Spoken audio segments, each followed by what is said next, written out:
All right, you are looking live, Northern Virginia, Fairfax County, at the DMVSTREAM.COM studios. I'm your host, Winston Hilton, for another edition. You are looking, Redskins Relaunch. Thank you for joining us. We have a lot to talk about. We have a lot of hypotheses to talk about. I want some of your thoughts. This is going to be a really interactive show. So get at us on Twitter right now at Sports Talk MC8 or there it is. Sports Talk NC8 on Twitter. Go ahead and get at me. You can also chime in on DMVSTREAM.com's Facebook page, which I hope you're looking live at right now. So let's get right to it. OTAs are finished. Redskins are on summer break. They're, out in Acapulco, hopefully not in Dominican Republic right now. Nothing against Dominican Republic, but, they got that funny liquor over there. Look, the guys definitely are due a break because it's going to be a long haul. It's going to be a grind of a season. We all know that, it's 5 months of straight up bodies bashing, bodies banging for quite some time. So they're going to need the little bit of rest that they do get right now because August, it's time to go from 0 to 100 real quick. What are your possible camp storylines? Okay. There are a lot out there, and I want to get some of your thoughts on some possible storylines. Does 10 keep your job? We'll explain. I tweeted that out. I want to get some of your thoughts on does 10 keep your job?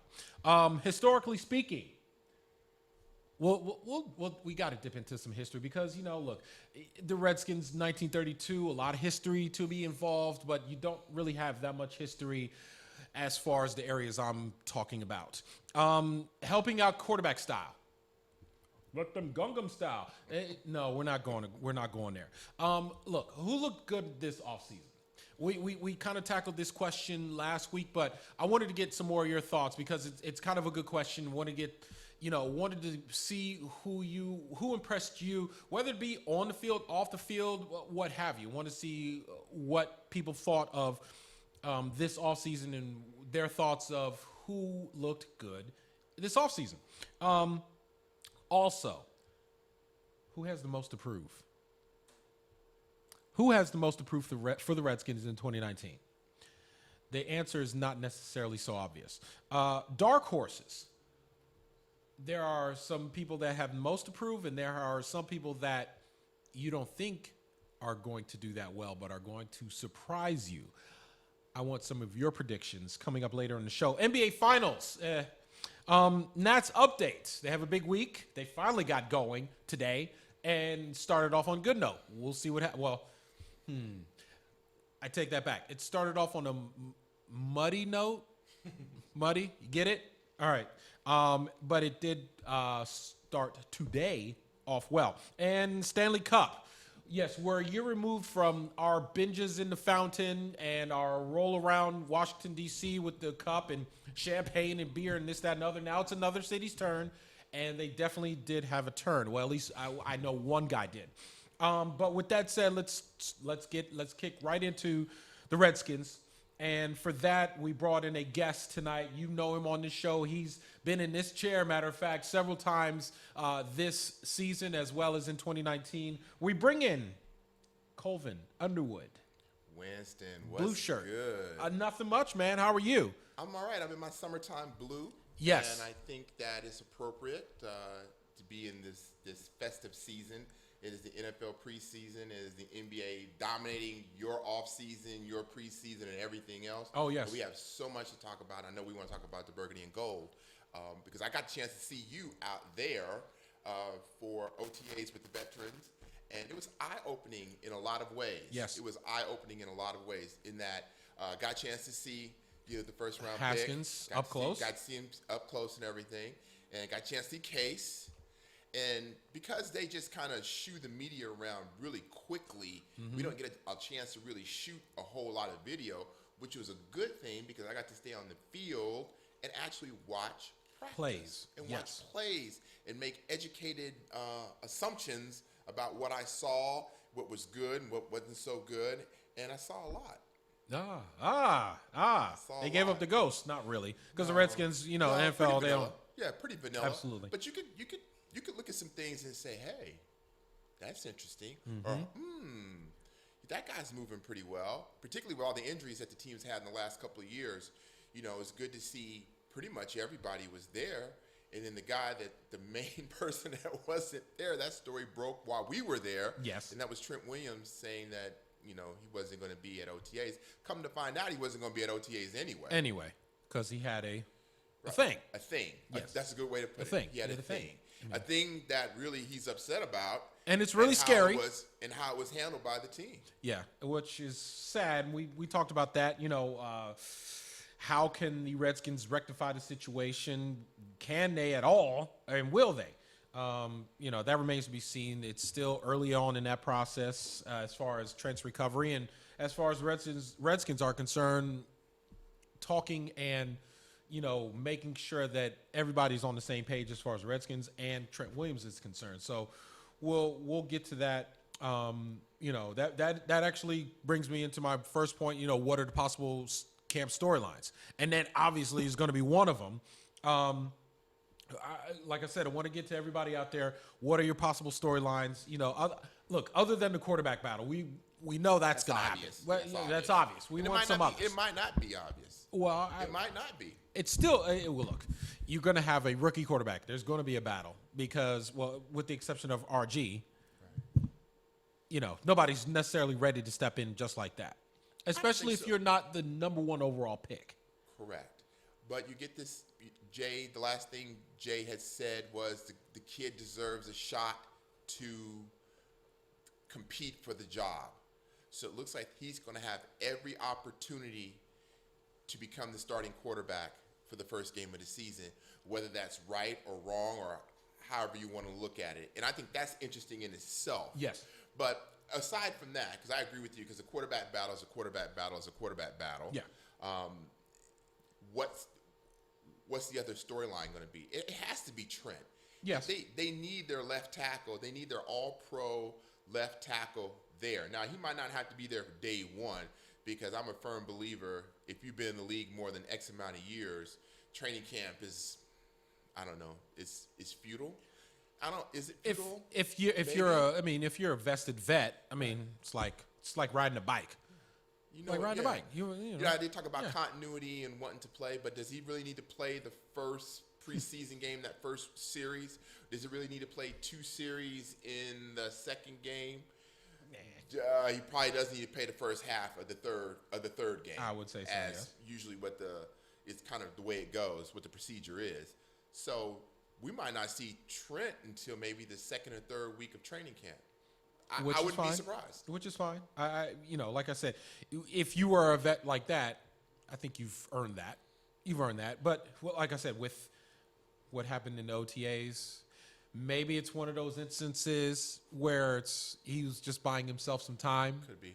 Buying himself some time off. And I'm not saying that because we all know what his procedure, well, we don't know what his procedure is, but again, with a health scare, medical scare like that, maybe he doesn't even need to say, like that tweet from Jason LaConfora, he's told teammates that he's demanded his trade or whatnot. But, again, with the medical situation is what it was, maybe he didn't, like I said, he didn't necessarily need to explain himself like that. He could have just said, you know what?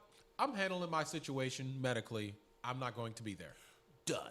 They don't need that storyline going into this season. No. That's the last thing they need. Especially with the the rookie. have their best offensive player. Did I say they used their best offensive player? Yeah. Their Alignment. Their lineman. Their left tackle. Alignment. Is their best offensive player, their most valuable player.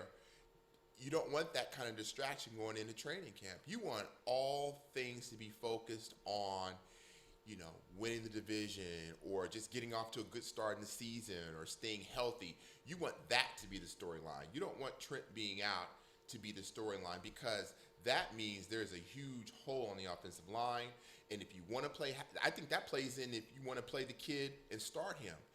I'm not going to start Dwayne Haskins if Trent Williams isn't in the lineup. Right. I'm not going to do it. It's Now, it's different bad during the idea. year. During Absolutely. the year, if he gets hurt or something like that, then you have to kind of roll with it. But to begin the season, absolutely not. Yeah, agreed. Again, so the Trent Williams obviously is going to be one storyline.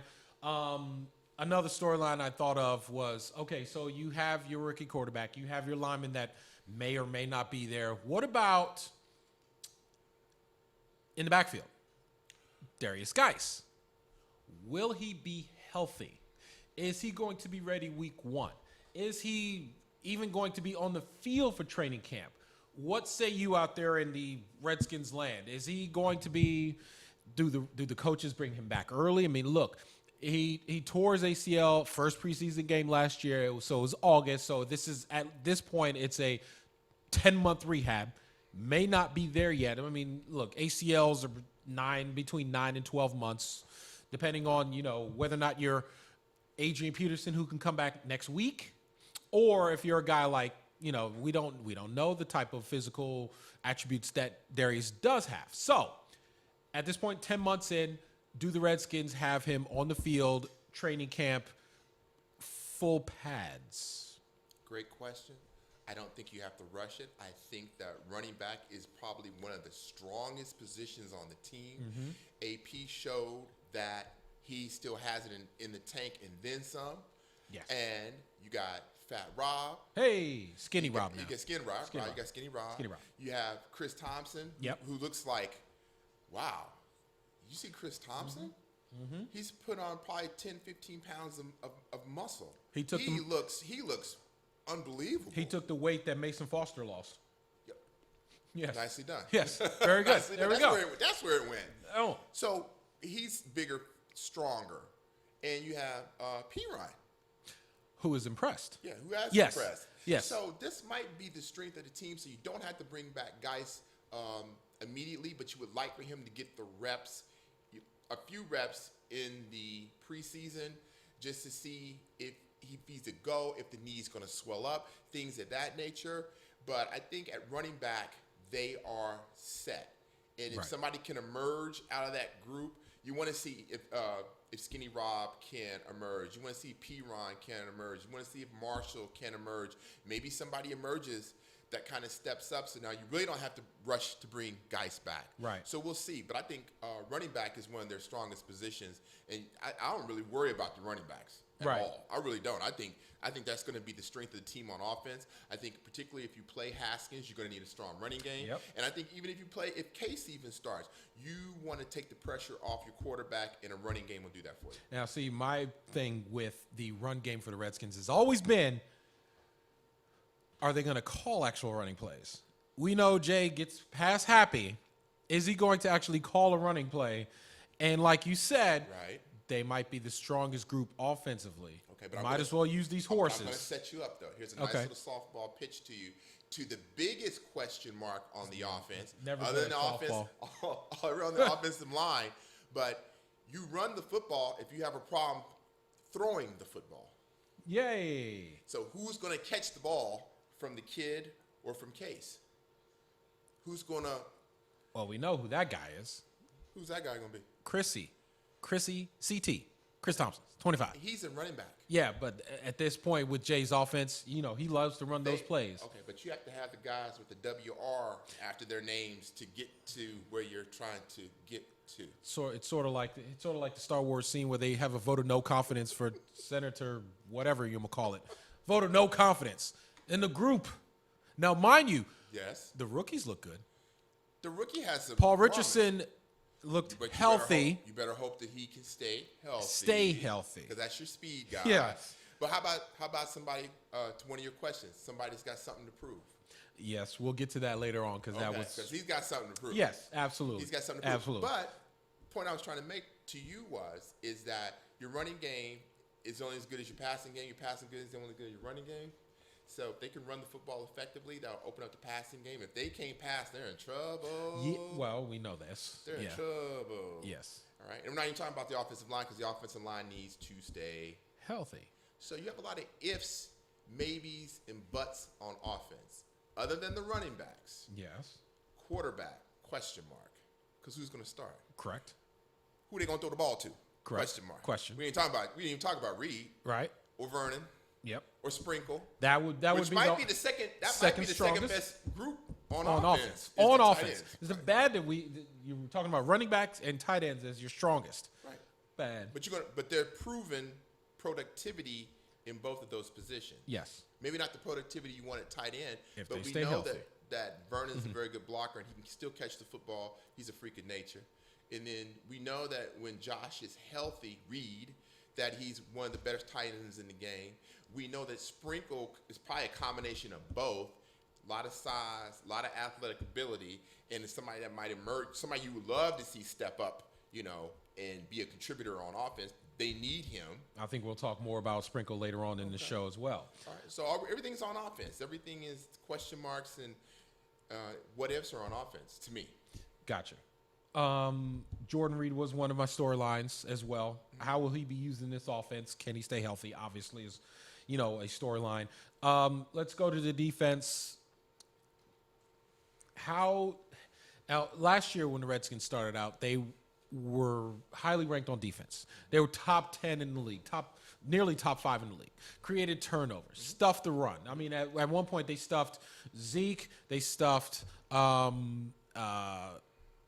stuffed another running Mark back, and I Ingram. can't recall his name right now. Do you know who that is? Mark Drew? Ingram from the There you go, Saints and Mark Ingram. Kamara. They stuffed Mark Ingram, who was having they stuffed him, but Breeze. Kamara too. Yeah, Kamara. That was the guy. They did a Kamara. nice job on Kamara. Yes. So there were some running backs that they definitely held in check, but afterwards there was a point in time where their defense was figured out in the NFL. You know how they like to pass notes. Everybody got the message, and all of a sudden the Redskins defense plummeted to nearly bottom half of the league. Can they maintain their defensive? I don't want to say aggressiveness, but posture is a better word. I think another thing that happened, and my dear friend Donna Hopkins, who's probably seen more. Donna. She's seen more Redskins games than anybody in the world. She lives in FedEx Field. Yeah, she lives in FedEx Field. Yes. So Donna and I, at this very desk, talked about. I said that the defense wore down towards the end of the season. I thought they weren't as fresh as they were. I thought they were on the field a lot more than they needed to be, and that was a result of the offense not having any kind of ball control. So I think they just kind of wore down. Yep. And I think Mineski, it was a training year for him. I don't know nobody wants to say that because he's a professional, but that was the first time he was a coordinator. So let's look at all the things like that, and as we take him into this year, he's going to be better because he's got tape to go by. Yes. We looked at that defensive line, which is the strength of the football team, period. And you expect everybody to take a leap and be better, from Ioannidis to Kerrigan to Payne to Allen, and then they get Montez Sweat, Yay. who could be the steal of the draft. Absolutely. He's probably a top 10 talent that you have on your to add into your defensive line. So you have a pass rusher, you have somebody with a motor, and you have somebody that can play the run. So their defensive line is stout. Yes. And I think you can really hang your hat on that, and I would. And I think the other part to the defense is that how are they going to hold up in the back half of the defense? And I'm talking about that second line with the linebackers and the safeties and the DBs. I think that's where some of your competition is going to be, and who's going to step up and be the leader back there other than Collins, because we know Collins has come in and he's stepped right into the role. It's like DJ Swearinger. It's like literally first 5 minutes and he's already a leader and a captain, and you're sitting there like, we like Swearinger, but Collins is a cut above that. Agreed. But what does it say about the guys that are already on the team where you have an outsider coming in and he's already captain? I think that's good. I don't think that's good. You got to have your captain inside the building, which, now mind you, Collins is probably, a leader on the defense already, but probably the alpha male on that defense. Right. I agree. We know who that is. It's Jonathan Allen. I just think that they need all the leaders they can get. They need all the lead by example guys that they can get, because you still have the Monte Nicholsons, you still have the Troy Apkeys, you still have the Quentin Dunbars. Yep. You still have a lot of young guys on that side of the ball that's got a little taste of what it's like to be in the NFL, and Collins is just going to bring them along a lot faster and gives them a guy to look up to, a guy that you can trust. You can trust Collins on that back end. Okay. And you can say what you want to say about Josh Norman, and Josh Norman to me is still an above average cornerback. Right. If you let Josh Norman go tomorrow, his phone will be ringing off the hook. Absolutely. So people want to say, "Oh, Josh Norman done lost a step and everything else." Yeah, no. Josh Norman is still probably one of the top tier cornerbacks. And he's in your this league. best corner. And he's not what he was in Carolina. No. But guess what? You don't have to be. If your pass rush is going to be as nasty as theirs is. Yes. I was about to say, it was a different scheme in Carolina. Now we might have the horses to run that race like Carolina did when Josh had a lot of success while he was with the Panthers. Right. All right. We've reached the top of the hour. Look, we're going to take a quick break. We'll continue to talk about possible storylines as we enter training camp season. We'll also talk about Jay Gruden. Wanted to get this question. I just put it on Facebook. That's a rough question. 10 wins. All right, look, 10. That's all you got to do. 10 wins. He wins 10 games. Does he keep his job? Even if he doesn't make the playoffs. Your answers, your comments, your suggestions coming up as Redskins Relaunch continues. We'll be back right after this.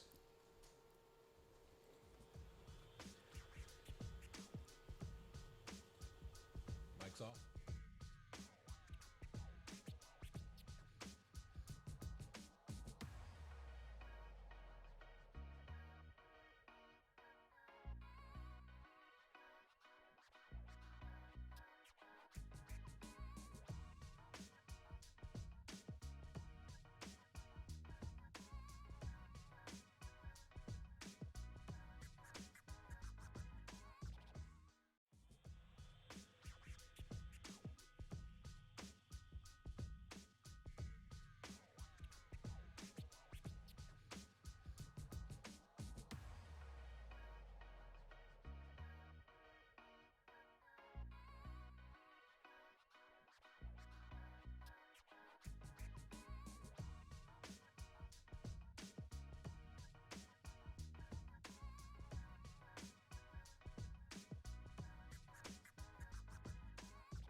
left. We posed the question. It's on the Facebook page right now.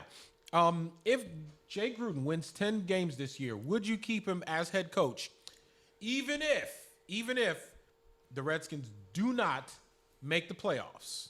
And I would say yes. Okay. Why? Because he won 10 games. Okay, but the mandate has always been, dude, you have that'll be the third year in a row that he had not made the playoffs. Okay. I'm sorry, fourth year in a row that he did not make the playoffs. Okay. And hasn't that been the mandate all along? Make the playoffs and win a game? Yes. But he did not do that, even though he won 10 games. No. Well, it was a perfect storm, I think, for Jay. He got that extension after he did make the playoffs, and I don't think that the organization wanted to pay him. I don't think they want to pay a lame duck coach. Right. So he got another year. He earned another year in the organization's eyes, and he got that other year. So, Jay's like, ha, ha, ha, if I don't go to the playoffs, I won't be here anyway. Or like That is Kawhi. And guess what, Jay? You are correct. If you don't go to the playoffs, you will not be here. And I think, Winston, I was saying this too, and this all goes back to Haskins and what quarterback are you going to play. I would prefer to see Case play, because I think he's NFL ready. And I'm not saying that you don't play Haskins if you I'm not saying you don't play him. I think if the season goes to doo-doo, that you play the kid and let him get his reps. Other than that, you play Case because he has the numbers and the experience, and he's not going to hurt you per se. Mm-hmm. Or even if you want to play Colt, however you want to do it, and you let Haskins sit and learn. I don't think that's such a bad thing. Simply because I think if you're Jay, if you play a rookie quarterback and the changes that you're going to have to make to the offense, and Jay doesn't seem like he's that flexible, can you see Jay watering down his offense for a rookie? He didn't want to water it down for RG. He didn't want to water it down for Kirk. He didn't want to water it down for anybody. He had issues. He had issues with Alex Smith running the offense. Sanchez. He had to water it down last year with Mark Sanchez and Josh Johnson coming in. Right. And within a week. Right. Within a week of coming in the building, he had to water it down, make it as vanilla as possible. Now, mind you, they did win a game against Jacksonville, but other than that. Right. So, to me, this whole thing about, I think one thing is good about it, everybody knows where we stand. There ain't no ifs, ands, and buts about it. Either you win or you out. Yes. And then if he's out, I say this, long story short, let Haskins sit. If they do not make the playoffs, or even if they do make the playoffs, you give him the full treatment as the starter, knowing that Haskins is going to be the starter next year, regardless if Jay's here or not. Mm-hmm. He gets all the reps. Mm-hmm. He works with the first team, and then you're going to roll out with your new quarterback, right, either under a new regime or in Jay's his second playoff appearance after his second playoff appearance. Right. I just think it's kind of problematic in one way because you just don't know how the season's going to go, and you don't know how the players are going to react because he has to win. He has to win. Right. Or we're going to have a new coach in Washington. Yep. In the last 20 years, we've had several new coaches in Washington. We've had a lot of turnover. A lot of turnover. So what is your hypothesis about the 10-win season? Or what does it mean to you? I would probably say he would keep his job. And it depends on whether or not Dwayne Haskins is progressing as a quarterback. Now, mind you, I'm all in favor of starting Case because the first part of the season, you're going to need to steal at least 1 or 2 wins. And I don't know if you'll be able to do that with Dwayne Haskins. Now, so RG3 in 2012. Let's go back to, yes, I said his name. It's okay. It's all right. He's part of Redskins history. He's part of Redskins history. It's okay. It's fine. Can't get away from it. So, 2012, my man came in New Orleans, got 1 win, started off 1-0. Okay, you don't know what is going to happen, but you do know you need to, at this point, with those first couple of games that the Redskins do have, you're going to have to steal at least a couple of wins early part of that season because that stretch of 5 games is going to be like HE double hockey sticks. Yeah, it's going to be rough. So, start the vet, see if you can steal a couple of wins. more than likely after that Patriots game, it might be, the Haskin era might begin. Or if he shows improvement in training camp and he's just head and shoulders above everybody else, you play him. then you have to play him. Yeah, and you take the expectation is you have a rookie quarterback. So all my people out there in the burgundy and gold who, hand wringing and, we're going to play Haskins, we should go ahead and play him. Play him. If you want to see him play, then play. But don't complain about the overthrows. Don't complain about him not being able to read the blitz. Don't complain about the things that make a rookie quarterback a rookie quarterback, because it's the same thing that Darnold went through. It's the same thing that Rosen went through. It's the same thing that Baker went through. Yep. It's the same thing that Josh Allen went through. They had ups and downs, so you're going to have to live with the ups and downs. So I say to you, and I say to the Burgundy and Gold followers out there, let me give you a scenario. Okay. Would you rather go to the playoffs with Case Keenum, see Haskins take his lumps in the first year, knowing that in the next 2 years after that, you'll go to the playoffs? Wow. Are we talking about a prolonged run to the playoffs? We're talking about, year 4, 5, 6, 7, 8. Then maybe you do take your lumps now. Okay. But so you're gonna give up 1 year to get 2 or 3 playoff appearances down the line. Is it worth it? No, I said maybe. Because like I said, it depends on whether or not Dwayne Haskins is progressing this year. That's how Jay Gruden could keep his job if he gets 10 wins. If Haskins is progressing, we don't know what the rest of the division and the rest of the NFC is going to be like. What happens if the rest of the NFC East, Dallas or Philly, they end up with 12, 11 wins between those two teams? Then with the Redskins at 10, you might not even make the playoffs as a third team from the NFC East. Okay. So good point. You don't know exactly what the rest of the division is going to be. Okay. So if Jay does get to 10 wins and Dwayne Haskins is progressing, even though the Redskins don't make the playoffs, that's a scenario where I can see the Redskins actually keeping Jay Gruden and keeping his job. That's my scenario. So you play the kid. Heck, you start the kid. The team goes 7-9, 8-8, but you know what? They're competitive. He makes some mistakes, but guess what? He's a little bit better than we thought we would. Yes. Would you say, okay, I'm going to let this progress? I'm going to do what the Cowboys do. I'm going to stick with my guy, Jason Garrett, because I know that him and Dak Prescott are going to do great things down the line. Can you do that if you're Washington? It doesn't mean you're going to go to the playoffs. But what you're doing is maybe you're putting a little bit of money in the bank that you can kind of cash in a little bit later. Absolutely. You're putting some, if you're at the poker table or you're at the craps table and you're winning, all of a sudden you're taking some of those winnings, put it in your pocket. Just make sure you don't end up leaving the table with no money. Pocket it. It's an interesting scenario. But I think this is one of the things, and we talk about this all the time. I think about this all the time. This is what happens when your franchise is thirsty. Boy. This is what happens when you don't make the playoffs in years. Yeah. This is what happens when you're unsure about what direction the team is going in. It looks like they're pointing in the right direction. Their draft picks have been tremendous the last couple of years. And the only reason I say that is because their picks play. Yes. Their picks play. And that's all you can ask for. The guys that you pick play and can produce. You got somebody like Ioannidis, who was what, a 5th-round pick? Mm-hmm. Signs an extension. Pretty good football player. Yes. That's what you want. But that doesn't mean everything's gonna work out, because on defense, getting back real quick, on defense, you got a hole at linebacker. You do now, yes. You got a hole at linebacker. Yeah. And you've invested some draft capital in a couple of guys to see if they're going to step up and fill the void. Reuben Foster aside.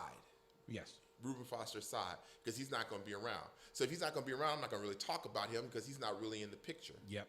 So you have to move on. And who's going to emerge? Who do you think is going to emerge in that linebacking core? Listen, Sean Deion Hamilton got starts after the benching of Zach Brown. I think he can actually do the job. He's actually fully healthy now after 2 years removed from a torn ACL.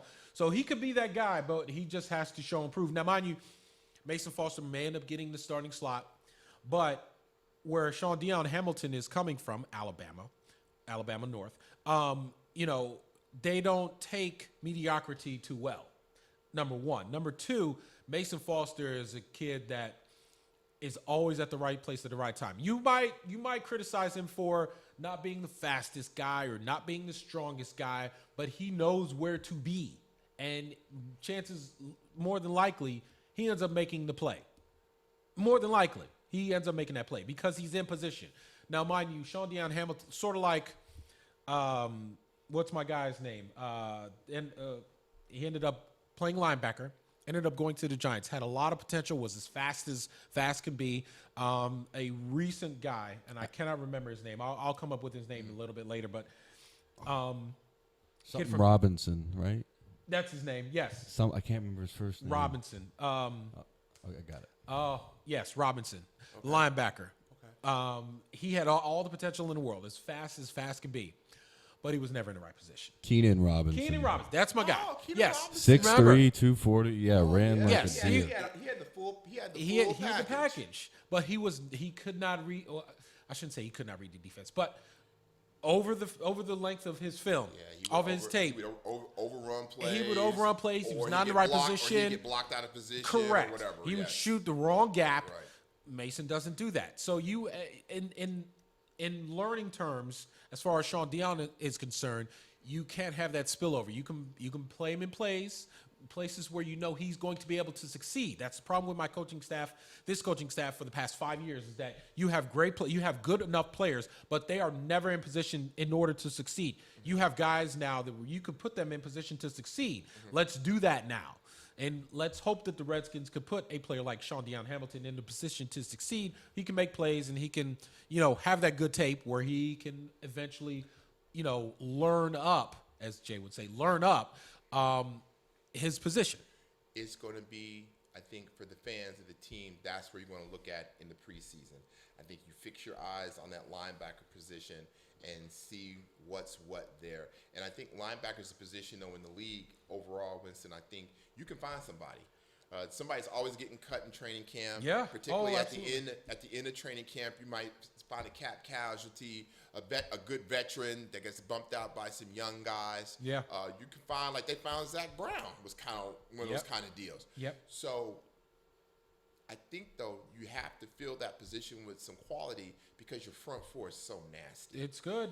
They're so nasty. You got Sweat coming depending off on the end, health. You got Kerrigan, and maybe Ryan Anderson emerges. Somebody they're really counting on. Another one is Alabama. Right? Yes. So you have some things. You have some things in that front seven that can make the front seven just ridiculous. Yeah. But that linebacker spot is the big question mark on defense. Absolutely. Circling back to the Jay Gruden and the 10-win thing. Mm-hmm. All right, so I did some research. Right. Just because I have nothing else to do with my time.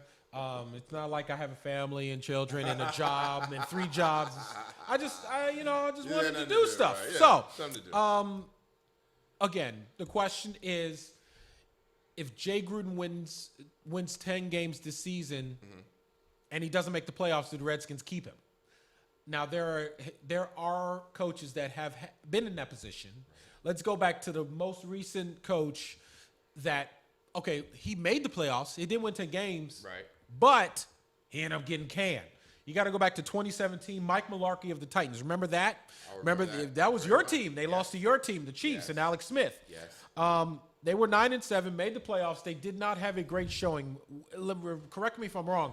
But didn't Tennessee? They beat the Chiefs. They ended up beating the Chiefs that year, and then they got Arrowhead. And he still got. And that was the comeback game, right? Right. That was a comeback game. And they went to New England, got creamed, and then he got fired. Like, what? Okay, so he made the playoffs and still got canned. That one still, whatever. I'm not a Titans fan, but I can only imagine Tennessee just did not like Mike Mularkey. Yeah, there was something there too. Yeah, there must have been something behind the scenes. There's going to be a 30-on-30 on that in another 10 years, Right. And that's totally cool. All right, one following that, going back in history, you got to go back to 2012. That was RG3 season. Lovie Smith with the Bears. I remember that. Won 10 games. Yeah. Won 10 games. And got fired. Yeah, I remember that. Won 10 games, got fired. Bears brought in Mark Trestleman. How did that turn? How did that turn? This was the first year that the Bears made the playoffs since then. How did that turn out? Did not turn out well. It was no. It's sort of grass is I green always, on the other side. I always go back to this. It's sort of like the rebound guy. Okay, you don't want to be the rebound. Well, maybe you do want to be the rebound guy. It depends, right? You know, it depends on who In it that is. case, it wasn't a good. It was not a good look for the Bears. And then you have to go back. This was laughable when I remembered this, and I had to go back. You know, it was 2006. Schottenheimer. Yes, there you go. 2006. Marty Schottenheimer Chargers. lost to New England in the playoffs, but he made the playoffs, number one. Check out the win total, though. He was 14-2. And Tomlinson got hurt in the playoffs. He lost 2 games the whole season. Okay, 3 games, playoff. He lost 3 games, Colvin, and still got fired. But I can understand that because his playoff record wasn't the best. And at that particular time, San Diego thought that they were a Super Bowl contending team. They were. They thought that Marty would be the one to take them over the hump. But see, they didn't really do their homework because Marty never took anybody over the hump. No, he did Chiefs not. fan. But, again, like he said, who got hurt in the playoffs that year? Phillip Rivers, too, played with a torn ACL. Played with a torn ACL, and LT was banged up. He was gone. Tore his knee up. Right. Well, I mean, now if you take that logic and place it onto this team, where the past 2 seasons everybody's knee and shoulder and hamstring and everything has been jacked up, right.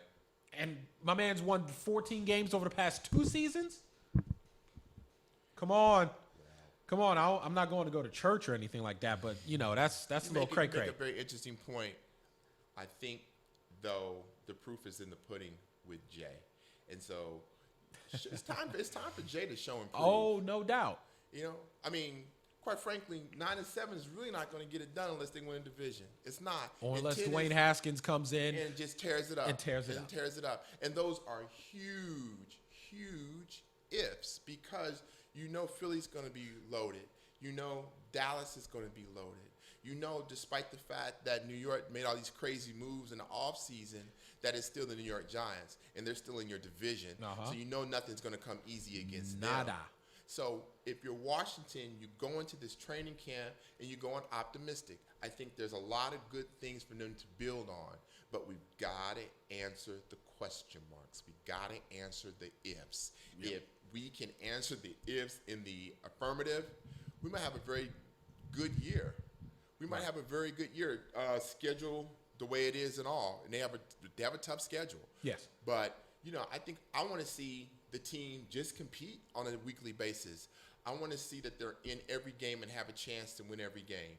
And all that's going to be on. It's going to be on health for sure, and it's going to be on Jay. Jay's going to have the 40, 50 passes a game is going to have to stop. Yeah. Even with Case. Absolutely. Even with Case. Absolutely. Yes. You have your strength is going to be in your running game. All right. And you hope that Geis is 100% because if Geis is 100%, now you have a little mix up with him and AP. And then, you know, all 3 guys could be great out of the backfield in the passing game. So that could really accentuate the short passing game. Yep. You're going to need somebody on the outside to step up. Offensively, I'm not worried about the defense. I'm really not. I'm looking forward to seeing them.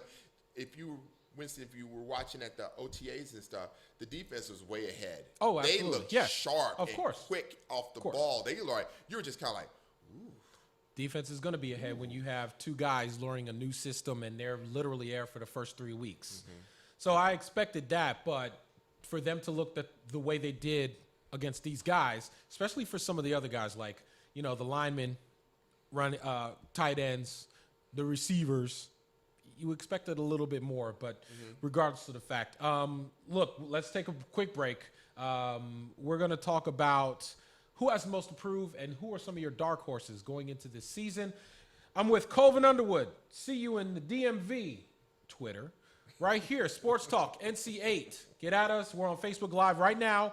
We want your comments and suggestions and questions. We'll be right back.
That's cool.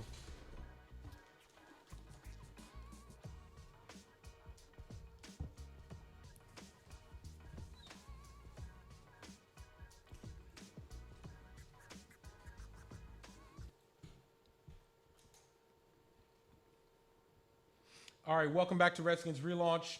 Again, thank you very much for joining us, everybody.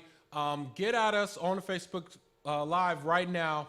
Again, our question is, if Jay Gruden wins 10 games this season, would you keep him as head coach, even if he does not make the playoffs? Want some of your comments? Again, log on to Facebook, or you can leave us. You can drop us a line at Twitter at DMVSTREAM.com, or on my Twitter at SportsTalkNC8, or at See You in the DMV, which is the Twitter of my guest, Colvin Underwood, tonight. Colvin, let's talk about some of the guys with most to prove this season. We talked about Trent. We talked about some of the other guys, including a name we did not bring up, but I wanted to get to today, was Josh Doxson. Yes. Definitely has a lot to prove. Yes. He's a free agent after this season. They pick up his option. Did not pick up his option, and Josh even said that he understood the decision, which is what it comes down to is a business decision for the team. But he's a guy that has a lot to prove this season. I think that he ends up basically splitting the difference. He's not going to be as bad as he has been, but he's not going to be as great as he could be.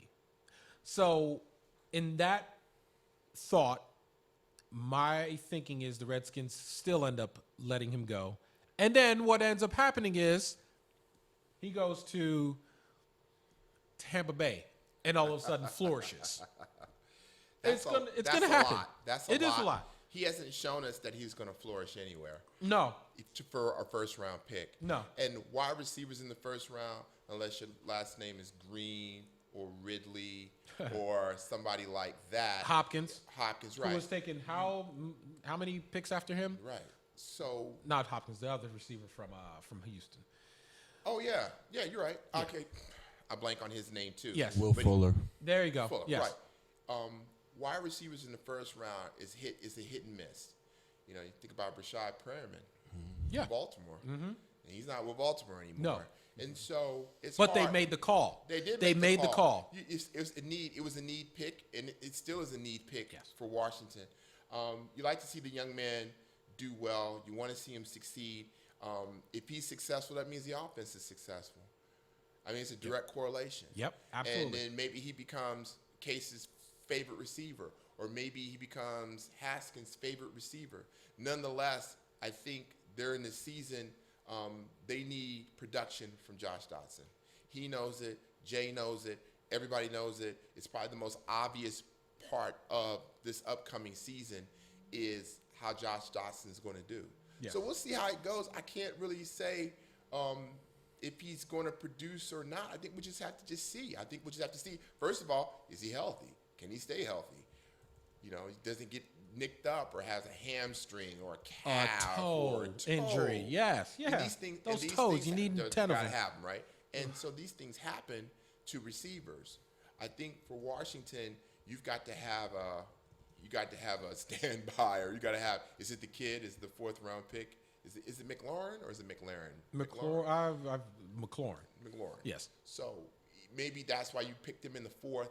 Particularly if Haskins plays this year, that's his guy. He's somebody he's used to throwing to. And you can see some bursts from him too in OTAs. You can say, "Wow, he looks pretty good coming out of the stance and things." But I think Doxson definitely has a lot to prove this year, not only to the team but probably to himself, because he's at the crossroads.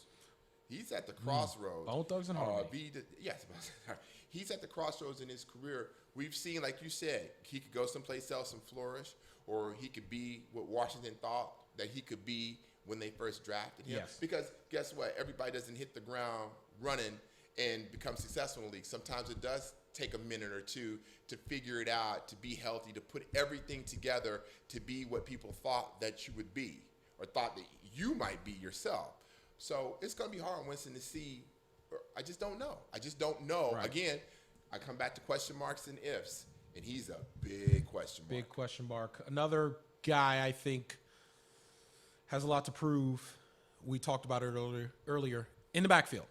Adrian Peterson. Can he duplicate what he did in 2018? Look, the guy is, he's right now, knock on wood, he's beating Father Time. And he's beating all sorts of myths about running backs. Can he duplicate his success from 2018? As well as a guy to prove, with a lot to prove, it's probably Darius Geis. Was he worth the pick? Was he worth the Redskins waiting for? You could say that those two guys do have something to prove as well for the Redskins. I think one guy's going to depend upon the other. I don't think you want to see Adrian Peterson have that many carries as he had last year. Right. I don't think you want to see him put that kind of work in. I think the best case scenario would be if Geis is 100% healthy and Peterson is what we think he is, they're going to have a 1-2 punch. And the best case scenario is both of them helping out each other and splitting the load in the backfield and becoming productive. If Peterson got less than 1,000 yards and Washington won 2 more games, I think everybody would be happy with that. If Geis proves to be a 1,000-yard rusher, I think everybody would be happy with that. Yep. But, I can see Peterson getting 500, 600 yards. I can see Geis getting 700, 800, 900 yards.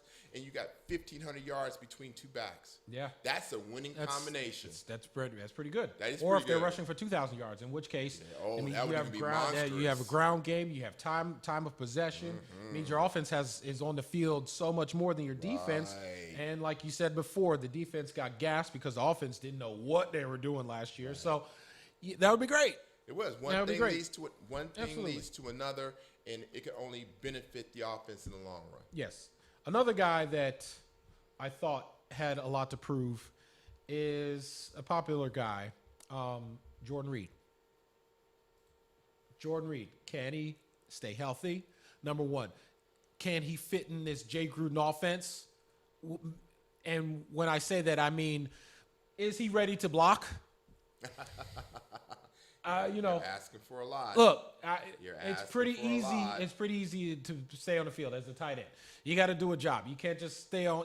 Or will the coaches finally figure out a way to get him on the field and not have him in bad situations where he does have to block? Case in point, what do the Patriots do with Rob Gronkowski? Even though he's a great blocker, what did they do with him a lot of times? Split him out wide. Split him out wide. That's not hard to do. Why not do that? Instead of having your wide out on the far outside, you can have, it's not like Josh Doxson's a great blocker. That's why Pierre Garçon was such a great receiver, because he literally was a second tight end, except he was smaller, faster, and had, he had the mentality of a bulldog. Look, if you're in the D.C. area, you give me 3 guys on my team that could play whatever sport, I would take Pierre Garçon. Back in the day, I would take Max Scherzer, and I would take Alex Ovechkin.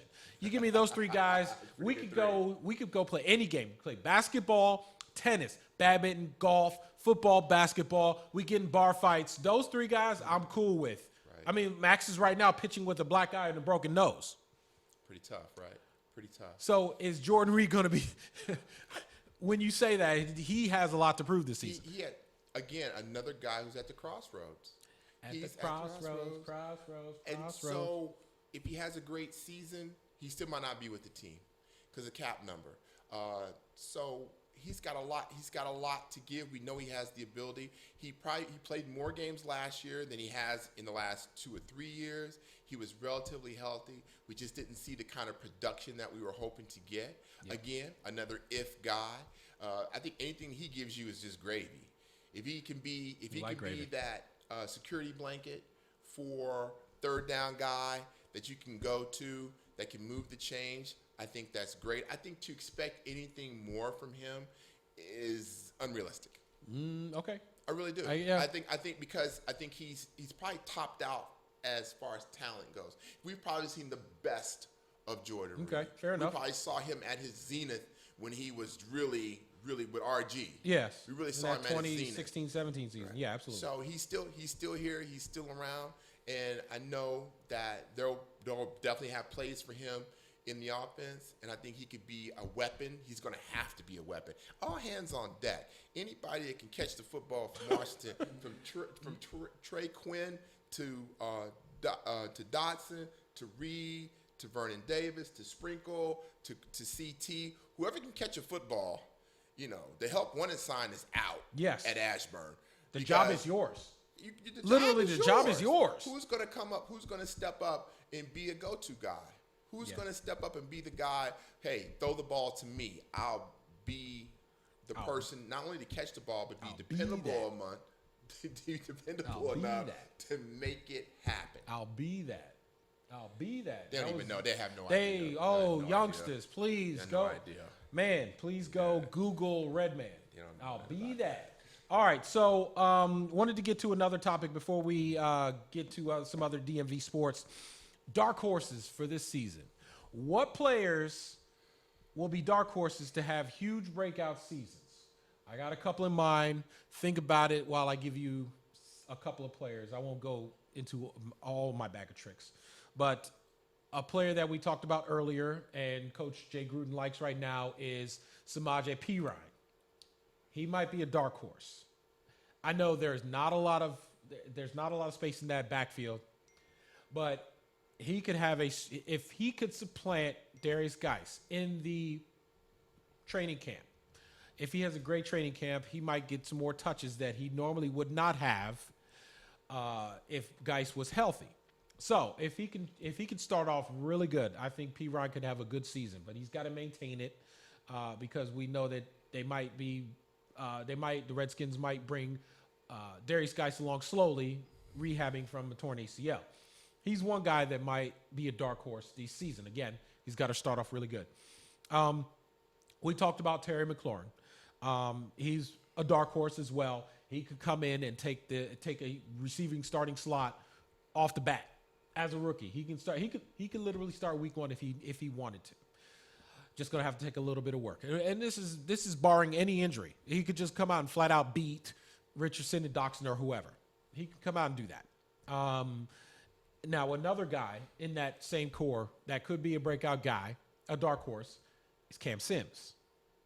That would be a big one because after his preseason last year, he's got a lot of potential, spent the whole season on IR. They did not bring him back because of a leg situation. So it remains to be seen whether or not he could actually stick with the team and stay on the field. I like Cam Sims a lot. Yes. Simply because he's got the size. He's got all the intangibles that you're looking for. He's just young, and you just don't know what it's going to be like when the lights are bright, and if he can go ahead and produce. One thing to produce in the preseason, one thing Correct. to do it in the regular season. But he's the kind of guy that you like to see emerge. So that's a super dark horse. I didn't even see that one coming. Yes. That's how dark it was. Yes. Yeah. Couldn't even see it. We talk about darkness. Darkness. I think somebody who was in the news for all the wrong reasons, Monte Nicholson. Nicholson, yep. Who flashed ability last year. Past two seasons. And showed that he can handle the position. And I think he has a lot to prove if he doesn't get disciplined by the league. I mean, at least a game or maybe a game or two for the personal conduct thing for the whole thing at One Loudon. Don't go to One Loudon after 1 o'clock. No. Nothing good happens in One Loudon. Not at One Loudon. Don't go out. It's very nice. But after 1 o'clock, stop. Daylight. Stay out day. No happy hours either. No, just just do daylight lunch or early dinner. Yes, we're talking about any time before 5 o'clock. Just get out. Get out of town. So Monte Nicholson, I think, somebody who wants to probably redeem themselves only in the fact that that's not what you want to be known for. He wants to put that behind him, and there's an opportunity for him to shine in that defensive secondary. And then my other person is Quentin Dunbar. Yes. I'm a big Quentin Dunbar fan. I like his game. The whole fact that he was a wide receiver before he became a DB. And again, another person that flashed. You see some things, you're like, wow. Mm-hmm. Sometimes you're like, ooh. But other times you're like, wow. So you like to see him step up and take that other corner position and make it his.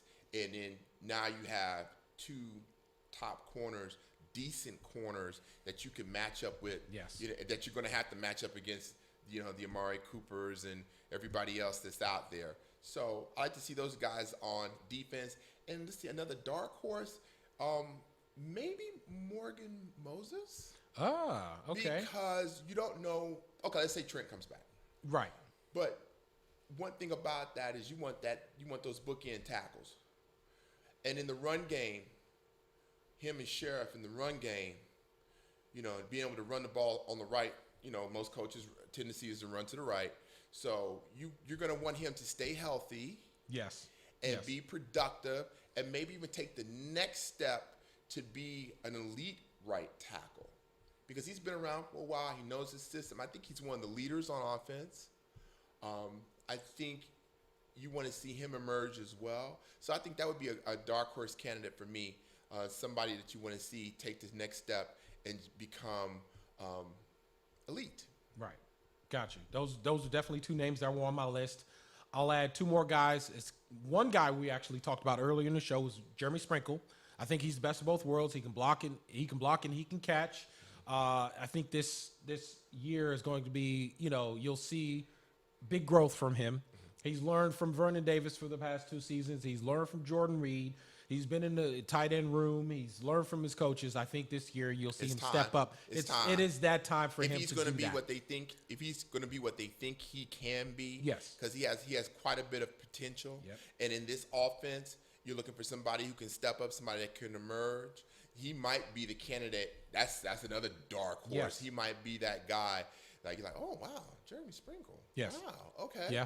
Yeah, he's been around for a minute. And you want to see finally, it's about that time. Like Chris Thompson in that 1 year. Right.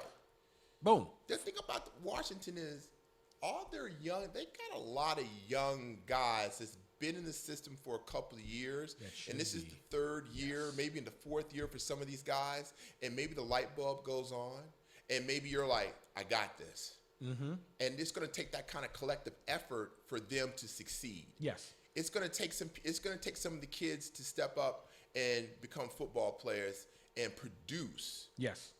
Football is a game about production. Yes. Can you produce? It's sort of like elementary school. You got your kindergarten, 1st grade, 2nd grade, and if you're in Virginia, you get to 3rd grade, you're all of a sudden you're in standardized testing. So now those guys have reached 3rd grade. You're on SOLs. All right. Oh, man. So you bet.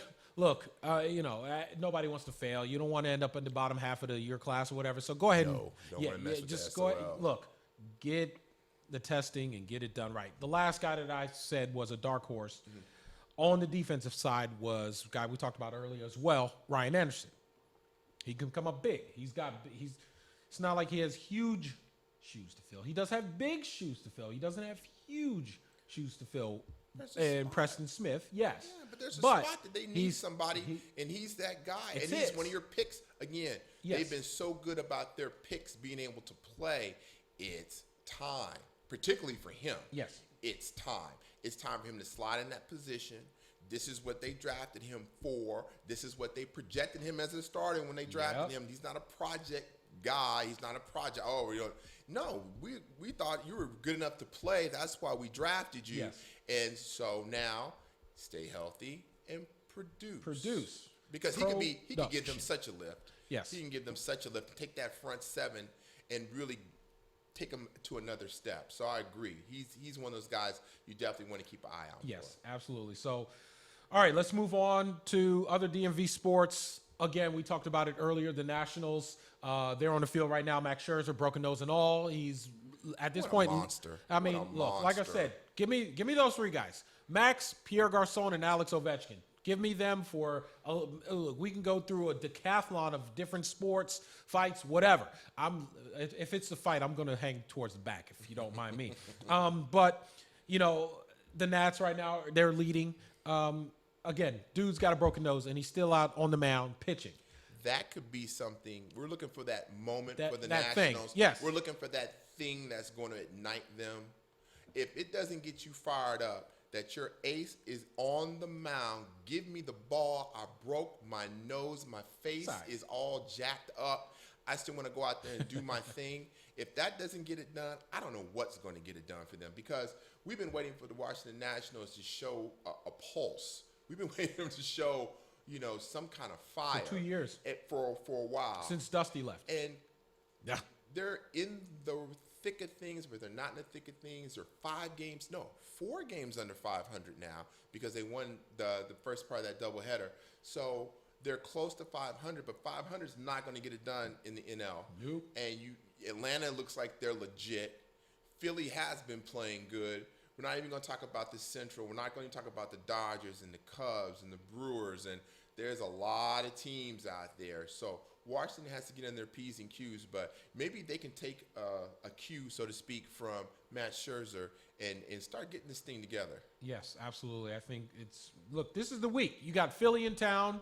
Obviously, you didn't play the first 2 games, but now you have this doubleheader, and you have the game on Thursday, and then guess who comes to town?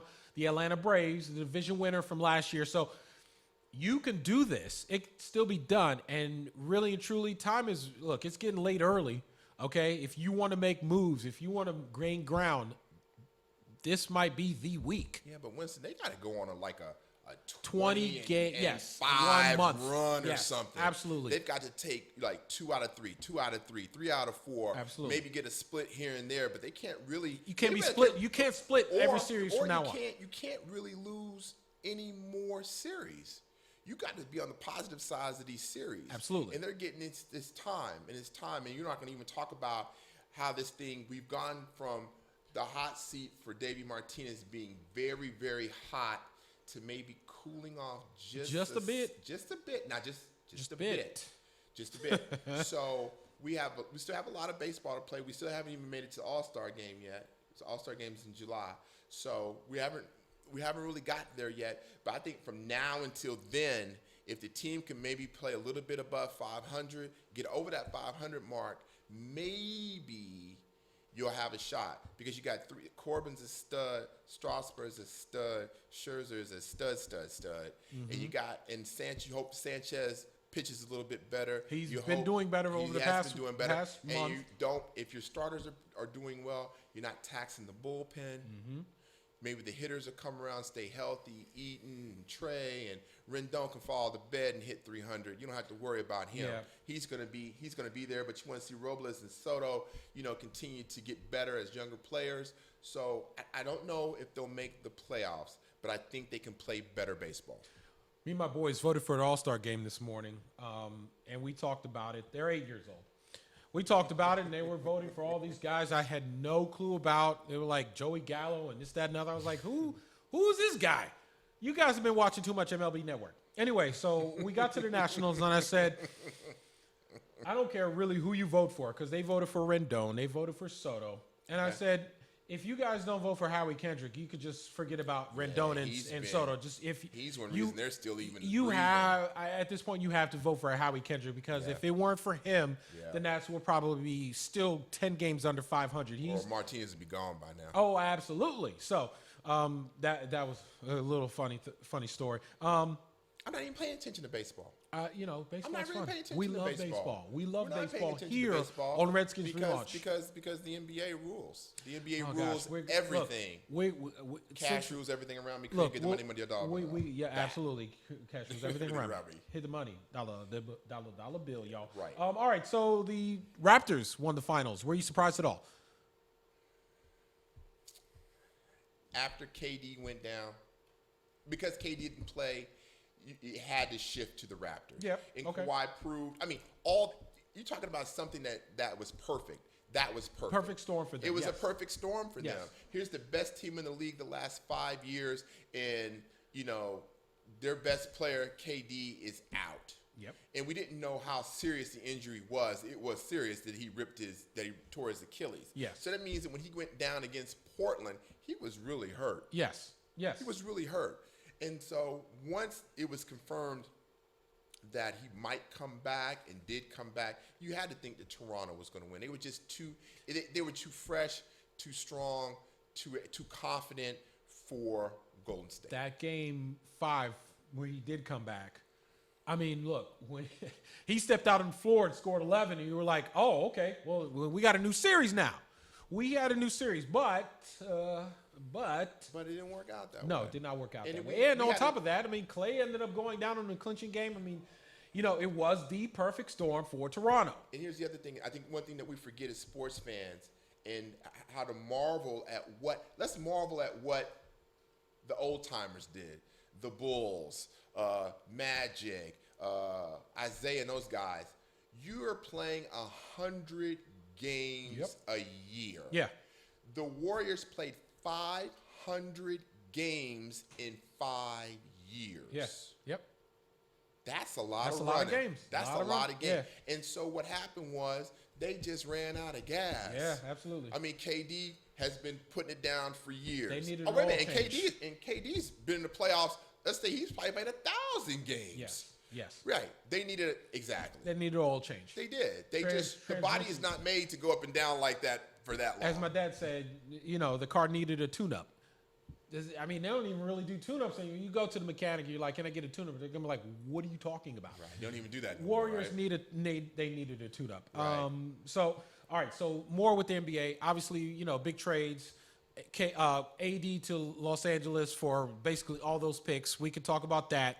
We could talk about Mike Conley today headed to Utah. Huge Whoever move. thought that was going to Huge. happen? That's a huge move. Funny thing on Twitter, somebody said, okay, so Kyle Korver came out against, the racism and whatnot in the NBA, and he got shipped from Utah. They're like, oh, no, you're not going to do that. But we really have to talk about the Wizards and the draft coming up in less than 24 hours. Number one, the Wizards still don't have a GM. That's number one. Number two, That's the story. okay, look, number 9, it's not like you're going to get a scrub unless you're Jan Vesely. But look, went there. I had to go there. The Wizards can get a guy. Kawhi Leonard was what, the 15th pick in the NBA draft in 2011? A guy they could have had. The guy they could have had instead of Jan coulda had Vesely. it, right. Which I said at that time, dude, that kid from San Diego State he's a baller. Instead, they go with some kid from Europe, which history could be repeating itself because a lot of people are talking about the Sekou Doumbouya. Right. I'm not saying he's going to be a scrub. I'm just saying. 18 years old, plays in the French professional league. Wow. You're 2 for 2 already. And he's definitely okay. That 9th pick, is it upside? You want somebody with upside. They need Jan Vesely someone all who over again. can play right now. Yes. They need somebody that can play right now. Yes. They don't really have time for upside No, and all that. 'cause you have to get him in there and he's going to have to play. Or minus John Wall for the next year. So you're going to have to you need somebody like Coleman said. You have to step in right now. And do they know of a guy that can do that? Sure. There are plenty of guys in this draft that can do that. You've got a Bruno Fernando, not going to go at 9. You have a Jackson Hayes from Texas.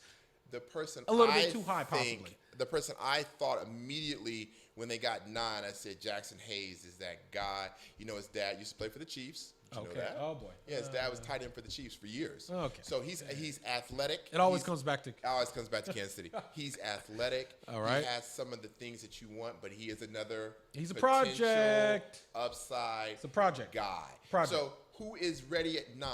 And so we've got a little glimpse. I think they're kind of tipping their hand a little bit. I think they really like Kobe White. I really think that's what they want to do. Right. And there is some question if he's going to be available at 9. He may be. You think the Bulls or Phoenix needs a point, like a true point. And so every time that I saw Kobe White play, he balled out. Right. Every time I saw him play for North Carolina, that's the one thing you didn't have to worry about with North Carolina. He showed improved every game. So I think he's probably the most NBA ready guy at 9 that you can get unless somebody slides. I don't see the kid from UVA, Hunter. No. I don't see him sliding down there. I don't see any of the guys in the top 5 slipping through and somebody falling to the Wizards that we've been, oh, wow, that guy's there. I don't see that happening. Culver maybe from Texas Tech, possibly, but he doesn't excite me. No. He doesn't really excite me. No. But at 9, Kawhi didn't excite. No, it's but Kawhi. he went to the right program. But you look at San a Antonio. team like San Antonio who drafts so deftly at 25, 29. And he gets they stars. get second round They get picks stars. that And they play. get stars. And that's just a fundamental difference in organizations. Their organization is strong and fundamentally has an idea about the players that they want. Yes. And we have yet to see that with the Wizards. Correct. And you can't see that if you don't have a GM. And you can't see that if you don't have a basketball operations guy. And you're going to go into a draft. You're going to go into a draft without a vision. Look, if you want to give Tommy Shepard a job, give Do Tommy it. Shepard the Do it. job. Yes, do it. What are y'all waiting for? But if you're trying to make the multi-trillion-dollar deal to get Toronto's GM to get Ujiri, Who might not, I mean, and then, really, and then, truly, you make and the so offer, they he's shot not that- coming here. But they shot that down. Oh, we're not trying to do that. You don't know what. Here's the thing. We don't know what they're trying to do. Yes. All we know is that the two people that they spoke to, the one person that they really spoke to, said no. Ended up getting more money at his old job. Right? Conley got more money, so he kind of played them for some leverage. Then we thought maybe they would go after the GM in Portland. American way. And then he played them and got some more money. American you don't way. even know if they talked to him. So it's Danny Ferry, who has bloodlines in basketball Yep, here. absolutely. You know, his dad. And then you have Troy Weaver, who's considered probably one of the young bright minds out there. Yep. And then you have Tommy Shepard, who they're very high on, and who's the first thing out of their mouth is he's not Ernie Grunfeld. Okay, great. Let's see. Make a decision. Make a decision and stick with it, because here's the thing, Winston, and I can't stress this enough. They're not going to be good next year. Nope. Probably not good the year after that. Beal's got 2 more years on his deal, and you want to give him a pseudo supermax deal. Wall's going to be 2 years into his deal, and he's not going to even see the court. He's not going to be healthy. Not for another 2 years. So you're going to be in the lottery probably next year And the year after. that. Yes. So now this is a time to talk about a rebuild. Nobody wants to say the R word. Nobody wants to say rebuild. It's a rebuild. Yes, absolutely. Wizards fans can take it. They've taken mediocrity for most of the time the franchise has been around. Yeah. Definitely enough of the time down at Capital One, Verizon, MCI Center, whatever you want to call it. Right. This is what it is. It is what it is. Call a thing a thing. Yes. Okay? It's a thing. And so let's not be afraid of it. Let's just say, hey, we're not going to be that great for the next couple of years. You know it. We know it. Let's build a team. Let's put together a young, hustling team that's entertaining, that plays good basketball. And if you want to keep Bill, keep him. If you don't want to keep him, Bill, you have the prettiest asset in the league. Everybody wants him. Bill Yes. on his deal.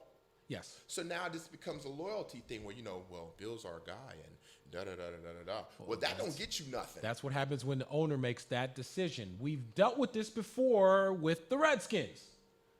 Several times. Make the right decision for the franchise. Yes. But if you decide to give Brad the money, then go with it and deal with it. Yes. In other words, you're going to have Brad making half the cap, John's going to make the other Other half half, of the cap, and you're you're going done. to have some kids in the rest of the position. Tell everybody that's what you're going to do, and then do it. Yes. If you're gonna have like Ted Leonsis said, we have pillars. You're gonna have pillars. You can have pillars. That's fine. Whatever. But Let's pillars. just cut to the Look. chase. In order to have how many pillars do you need to hold up a house or a building? Right. I mean, The 2 is book- good. 4 or 5 would be better. The chapter is written. Yes. We know what the story. We know the end of the book for the 2019-2020 season is going to be. I kind of know what it's going to be for 2020, 2021 as well. Yes. I might even tell you what 21-21 and gosh. 2021 and 2022 is going to be. I don't want to look that far into the future. It's not that far. I know it's not You're that going far, to but blink it's your eye and it's going to be 3 years from now. yeah. I don't want that. So 40. Oh gosh. how 2 long years. how long is the rebuild going to take? 3 years from now, Yeah. we'll all be 3 years older. Yeah, 3 years Let's crazier. look into the future. 3 So, years crazier. 3 years from now, 3 years balder. We probably 3 we years might have fatter. a different president. We might not. The house might be. Oh, you don't even talk about the that. house might be red or blue. You You don't even know. Go there with all that. What about the mayor of D.C.? At that point, FedEx Field might be a dump. Oh, wait a minute. Sorry, That it's might already play, a dump. might play in the district. So, we might have a stadium in D.C. Let's talk about 3 years from now. No, we don't have enough time for that. All right, let's move on. The Stanley Cup Finals over. St. Louis finally wins. Great for another city to win their first Stanley Cup. Don't want to talk about it. Are you a Boston fan? Don't want to talk Or about it. you just don't like the Blues? Why didn't the Washington Capitals get past the first round of the playoffs and defend their Stanley Cup? Because they let go of their coach. What? Oh, So everybody wanted to celebrate. I kept seeing these things on my feed. Oh, where were you last year when the Caps won the cup and all that? I'm like, that is a beautiful memory. But it's a memory. That don't get you nothing. It is a memory. In my world right now. I don't in the even here and the now. That's good. Congratulations to the Blues. I only bring that up because about I the Blues. wanted to see if you saw Brett Hull. Oh, that was out of control. Yes. out of Look, control. we've had 2 good years of celebrations. Okay, we've had Ovi in the fountain, doing the thing. We've had them running all over DC with cups and champagnes and beer and everything like that. That was fantastic. But Brett Hull, I mean, look, I'm not going to say it's 1 or 2 or anything like that, but Brett Hull definitely, he kept the party going. He definitely look. It's when you first saw Brett Hull, you're like, oh man, look, Brett Hull ate Brett Hull. Number 1, number 2, he was singing Gloria, and it looked like he was on that binge that Ovi was on last year. No, but when you win the championship and your former players come back, it's like your uncles at the family reunion. Yes. I want to tell everybody how I think about things, and that was Brett. Yeah, that was Brett Hull. Was your uncle at the family they reunion were playing in the cookout. All the 2020 hip hop, and he was dancing like it was 1976. Yes, He's sitting there was. like, why you doing the cha-cha slide? Yes, son, that was like 20 years ago. Get out of here. Yes. But he could get away with that because everybody thought that was because that was their boy. cute. Yes, that's our guy. Just like Ovi, doing a cake stand with the Stanley Cup, which was socially irresponsible, but we loved every minute of it. No, it was not so. It was fantastic. I did look. I didn't do it with the Stanley Cup, but I did it with the Arena League trophy. Yeah. Hung out with some of the Valor players, and I did a cake stand with the Arena Bowl trophy. Bam. Thank you very much. That was fantastic. Yes, it's fantastic. I didn't even know you could do that with the AFL. Now, mind you, it was about as tall as this thing, but that's all right. True. I was there when they won it. Yeah, it was fantastic. All right, so look, we've run overtime, and we don't really get paid for overtime, so we're going to have to wrap up the show. But we wanted to get back into the Redskins discussion because I wanted to know some of your answers or questions to some of our Facebook posts. Nick, had anybody commented on our question whether or not Jay was going to, if he won 10 games this year, whether or not he would get fired even if he made the playoffs? Let's check real quick. Or our other question is, which Redskin has the most to prove? We have a couple of them.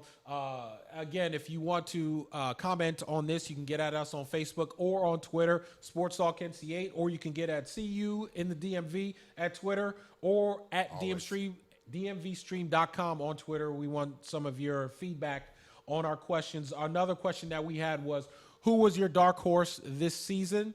As far as Redskins players were concerned, did you see anybody having a huge season as far as some of the not necessarily notable players that you would think of with the Redskins? Mr. Nick? No comments. All right, no comments. Everybody's quiet. Everybody must be watching Max Scherzer pitch with a broken nose. But it's summertime, and you know what? I think everybody's amped for training camp. I think the closer we get to training camp, I think the excitement will kind of rise up and bubble up for the team. I think just like the players are taking a break, I think everybody's kind of like, whoo, okay, yep, let's reset. Media as well. The media. Oh, this is the, back in the day when I was a part of the media, this was my downtime. Yeah. Because I always thought of training camp as like the first of the year. It's the first of our sports year. Yep. Because everything starts with football. In this town, everything starts with football. So we start our sports calendar not by the Nationals. Not by the Nationals. At least when they're not good. When they're not good. No, even when they are good, because For the Nationals, it's usually playoffs or bust. So when the playoffs hit, we're still in our football mode. You're in training camp, absolutely. But when the Nationals were good, you were winning with Dusty and as well as with Davey. You said Dusty twice. Yes. You thought that she should still be the manager of the team. Come on. 100%. I mean, I've said that before on this show several times. 100%. Several times. It is the reason why the franchise is where it is right now. Why Bryce Harper's not with the Nationals right now.